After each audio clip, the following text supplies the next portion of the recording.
السلام عليكم ورحمة الله وبركاته. أهلا بكم. إن شاء الله هذه الحلقة بعنوان من كتب سفر باروخ.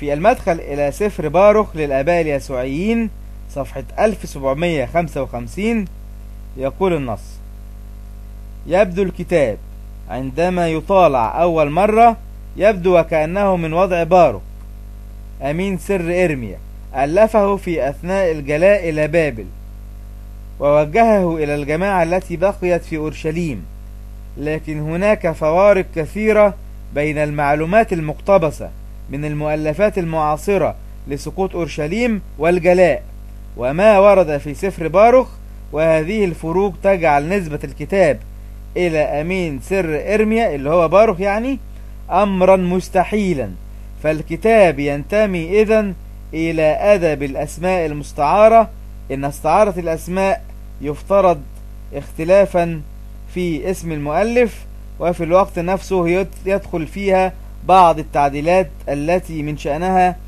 أن تكيف الطراز على الأحوال التاريخية المعاصرة.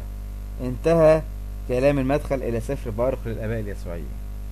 طيب نعلق على هذا النص ونقول أولا استحالة أن يكون الكاتب باروخ كما قال الآباء اليسوعيين، لا يمكن أن يكون هذا الكاتب باروخ بأي شكل من الأشكال.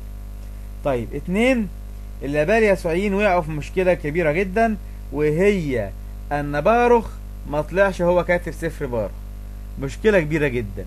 فقالوا نعمل ايه؟ قالوا هنألف شيء اسمه أدب الأسماء المستعارة. ايه هو أدب الأسماء المستعارة ده؟ ان واحد ينسب شيء لواحد تاني ما عملهوش، يعني انسب سفر باروخ لباروخ وهو ما عملهوش، تمام؟ ودوت كده سموه النصارى أدب الأسماء المستعارة، وطبعا ده من التدليس والأباطيل يعني، علشان يحل المشكلة فألفوا حاجة اسمها أدب الأسماء المستعارة. إن شاء الله نكون وفقنا في عرض هذه المسألة. نلقاكم الحلقة القادمة، والسلام عليكم ورحمة الله وبركاته.